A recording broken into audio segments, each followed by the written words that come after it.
দুপুর বন্ধুরা, প্রতিদিনের মতন আজকেও দেখো চলে এলাম রান্না নিয়ে। এই দেখো আজকে আমি কি করছি। আজকে এই যে ফুলকপি দিয়ে আর চিংড়ি মাছ দিয়ে করছি। ফুলকপি দিয়ে চিংড়ি মাছ দিয়েও বেশ ভালো জমে, জানো তো। আসলে চিংড়ি মাছটা এমনই জিনিস, তুমি যাতে দেবে তাতেই ভালো লাগে।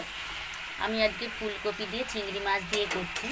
এর মধ্যে আমি মশলা কী কী দিয়েছি সেটাও তোমাদের সঙ্গে আমি একটুখানি শেয়ার করি। এর মধ্যে দিয়েছি একটুখানি 5-6 কোয়া রসুন দিয়েছি, দুটো মাঝারি সাইজের পেঁয়াজ দিয়েছি, কুচিয়ে দিয়েছি তোমার 1.5খানা মতন কুচিয়ে দিয়েছি, আর আধখানা আমি পেস্ট করেছি, পরিমাণ মতো না আদা, একটুখানি সামান্য গরম মশলা আর কাঁচা লঙ্কা দিয়েছি, আর ধনেপাতা একটু কুচিয়ে দিয়েছি, আর টমেটো একটা মিডিয়াম সাইজের টমেটো গোটা দিয়েছি, পেস্ট করিনি, ওটাকে আমি 4 টুকরো করেই দিয়েছি।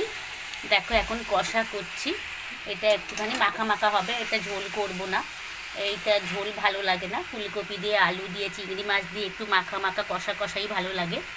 এইটা করছি। আর এই দেখো এদিকে ভাত আমার হয়ে গেছে, ভাতটাকে আমি এবার নামাবো।